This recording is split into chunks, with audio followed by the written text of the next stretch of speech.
दोस्तों, उम्मीद करते हैं कि आप सभी अच्छे होंगे और स्वस्थ होंगे। आज की इस क्लास में हम जो राजस्थान के ज़िले हैं उनके प्राचीन नाम को लेकर बात करेंगे। देखिए, हम जो राजस्थान का भूगोल है उसमें ब्रह्मास्त्र है जो सर की, उनकी किताब को हम सोल्व कर रहे हैं। तो ये आपके लिए बहुत मतलब कि आपकी जो तैयारी है उसके लिए मील का पत्थर साबित होंगी। मैंने खुद ने ये नोट्स जो सर के हैं वो 10 से 11 बार पढ़े हुए हैं। मैं यूट्यूब पे पहली बार इन सर के नोट्स को सॉल्व करवा रही हूँ। उम्मीद करती हूँ कि जो फर्स्ट क्लास थी जिसमें हमने ज़िले थे उनके जो उपनाम थे उनको लेकर बात करी थी, वो वीडियो आपको अच्छा लगा होगा। आज हम बात करेंगे ज़िलों के प्राचीन नाम को लेकर। तो चलिए समय को गवाए बिना हम टॉपिक को स्टार्ट करते हैं। ये राजस्थान का मैप हो गया। हम बात करेंगे सबसे पहले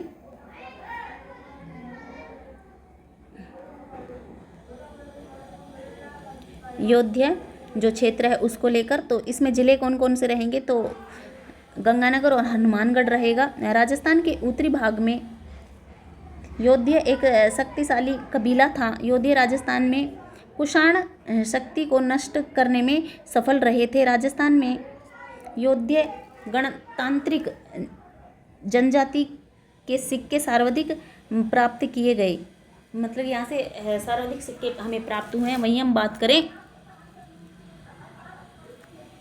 बृहद संहिता में इनका पतन जो हुआ है उसकी चर्चा की गई है और इसके जो रचयिता है वो वराहमिहिर है। देखिएगा, हम बात करेंगे उसके बाद जांगल प्रदेश को लेकर। जांगल प्रदेश में कौन कौन से ज़िले रहेंगे तो बताएंगे हम। बीकानेर, नागौर, जोधपुर का उत्तरी भाग। राजधानी कौन सी थी? अहिर छत्रपुर थी, जिसका वर्तमान नाम क्या है? नागौर है। शेखावाटी को लेकर बात करें तो इसमें जो ज़िले आएंगे वो सीकर, चूरू, झुंझुनू रहेगा। और अगर हम बात करें मारवाड़ को लेकर तो इसका जो प्राचीन नाम है वो मरु प्रदेश है। जोधपुर के आसपास का क्षेत्र है ये। वहीं हम बात करें ढूंढाड़ को लेकर, ये रटने वाली चीज़ें हैं, समझाने वाली कोई चीज़ें है ही नहीं इसमें, क्योंकि मैपिंग से आपको पूरा पहले ही समझाया हुआ है ही। उन चीज़ों को हम सिर्फ रिपीट कर रहे हैं। जयपुर के आसपास का क्षेत्र क्या कहलाता है? ढूंढाड़ कहलाता है। बात करें अगर हम मेवात क्षेत्र को लेकर तो मेव जाति की अधिकता, अलवर भरतपुर वाला क्षेत्र, ठीक है। वहीं हम बात करें हाड़ौती क्षेत्र को लेकर तो चौहान वंश की हाड़ा सासा ने यहाँ पे राज किया, जिसमें कोटा, बूंदी, बारा, झालावाड़ वाले ज़िले आएंगे। मालवा को लेकर बात करें तो ज़िला कौन सा रहेगा? टोंक रहेगा। मालवा की विजय का अभिलेख नानसा जो कि भीलवाड़ा में मिलता है। मालवों की शक्ति का केंद्र था, ये केंद्र था जिन्होंने मालव नगर बसाया जो मालवों की राजधानी थी, जिसे वर्तमान में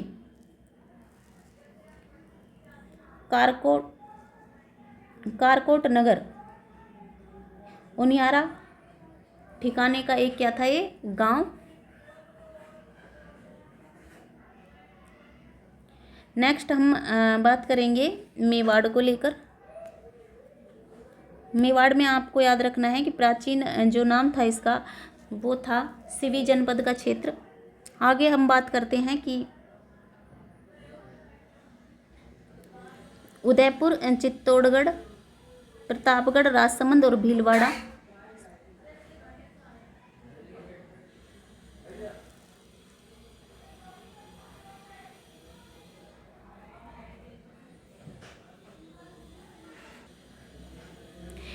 सिवी जनपद का प्रारंभिक उल्लेख यानी कि सिक्कों पर यहाँ पे किया गया है, इसका उल्लेख ऋग्वेद में भी है।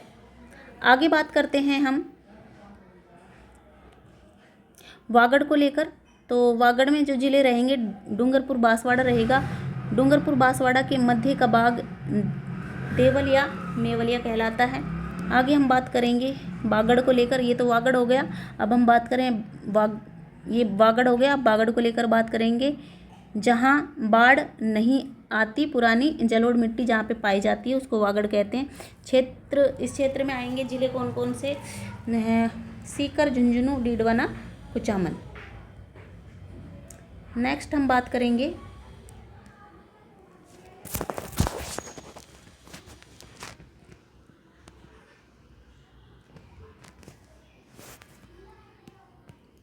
मालवा क्षेत्र को लेके, मालवा क्षेत्र यानी कि Indore plus Jhabua plus Neemuch plus Ratlam, और बात करें हम मंदसौर यानी कि मध्य प्रदेश, और बात करते हैं हम प्रतापगढ़ और झालावाड़ को लेकर। प्राचीन काल में अवंती था जिसका उल्लेख 16 महाजनपद में है। इसके 2 भाग थे जिसे उत्तरी अवंती व दक्षिणी अवंती कहा गया। मत्स्य जनपद को लेकर बात करेंगे। मत्स्य जनपद को लेकर अगर हम बात करें तो इसमें जयपुर, अलवर, भरतपुर रहेगा। सर्वप्रथम उल्लेख है जो ऋग्वेद में मिलता है। महाभारत काल में इसकी राजधानी थी जो विराटनगर या बैराट थी, जहाँ पर पांडवों ने अज्ञातवास बिताया था। बौद्ध ग्रंथ अंगुत्तर निकाय जिसके रचयिता थे आनंद कोसलायन से हमें 16 जो महाजनपद की सूची मिलती है, उनमें मत्स्य जनपद राजस्थान में था। वही हम बात करें मत्स्य जनपद का शासक था जो विराट था, जिसने विराटनगर बसाया। इस स्थान का वर्णन चीनी यात्री युआंगचांग ने भी किया था। शतपथ ब्राह्मण जिसके रचयिता थे ज्ञान वल्क्य ने भी इसका क्या मिलता है, इसमें उल्लेख मिलता है। राजस्थान के अनेक भाग कुरु सूरसेन अवंती, वहीं हम बात करें महाजनपदों के अंतर्गत आते थे। उसके बाद हम बात करते हैं कुरु महाजनपद को लेकर, जिसमें अलवर का उत्तरी भाग,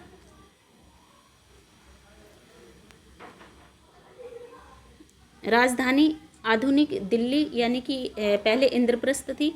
वहीं हम बात करें सूरसेन महाजनपद को लेके, जिसमें हम बात करें भरतपुर, धौलपुर, करौली, और इसकी राजधानी को लेकर बात करें तो मथुरा थी। बयाना प्रशस्ति में सूरसेन राजवंश का वर्णन हमें देखने को मिलता है। 4वीं शताब्दी ईसा पूर्व के यूनानी लेखकों ने सिकंदर के समय इस जनपद का उल्लेख किया है। आगे अगर हम बात करें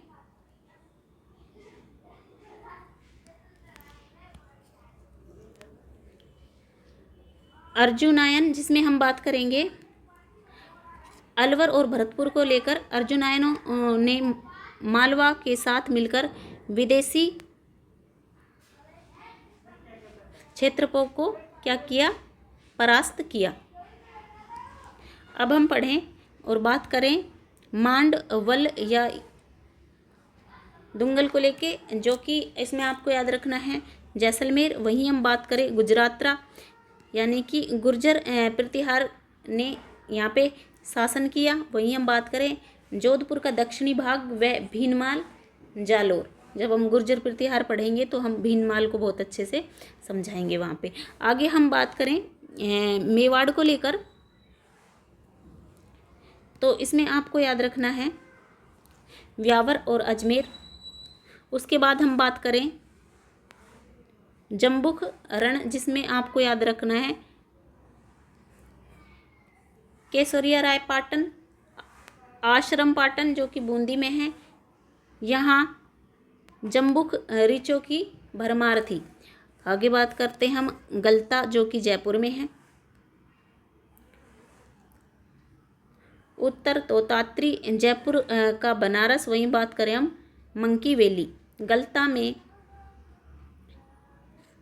रामानुज संप्रदाय के दक्षिणी भारत के तोतात्री मठ की तरफ क्या है, पीठ है।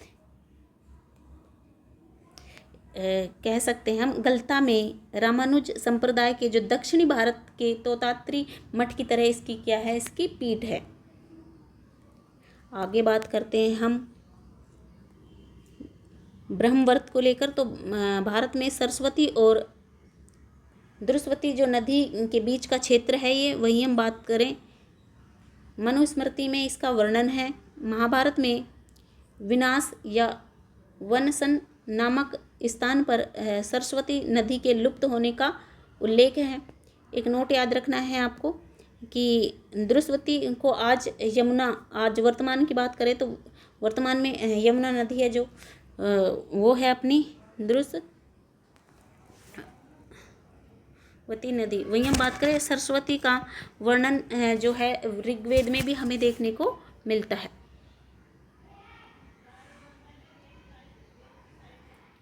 उसके बाद सिवी जनपद को लेकर थोड़ा बात कर लेते हैं कि उदयपुर चित्तौड़गढ़ क्षेत्र, राजधानी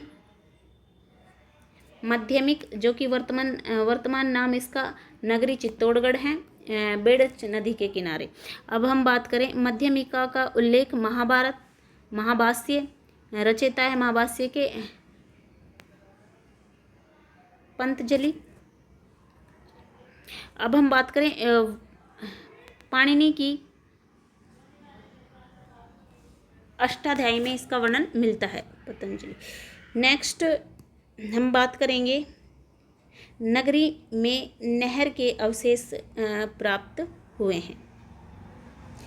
लास्ट स्लाइड है ये सब, इसमें हम पढ़ेंगे ब्रजनगर को लेकर जो कि रहेगा Jhalrapatan, Jhalawar, city of bells, यानी कि घंटियों का शहर किसको कहा जाता है, झालरापाटन को कहा जाता है। नेक्स्ट हम बात करें सपात लक्ष्य को लेकर बात करें तो चौहान राजवंश का क्षेत्र था जिसमें अजमेर, नागौर और सांभर जिले आएंगे। उम्मीद करते हैं कि आपको ये सेशन, छोटा सा प्यारा सा जो सेशन हमारा है, ये बहुत अच्छा लगा होगा। अगर पहली बार हमारे चैनल पे आए हैं तो चैनल को सब्सक्राइब करके हमें सपोर्ट करें। अगर किसी भी प्रकार का डाउट इस पार्ट से संबंधित है तो आप हमें कमेंट कर सकते हैं। मिलते हैं आपको न्यू क्लास में न्यू टॉपिक के साथ। तब तक स्वस्थ रहिए, मस्त रहिए और अपना ध्यान रखिएगा। Thanks for watching guys.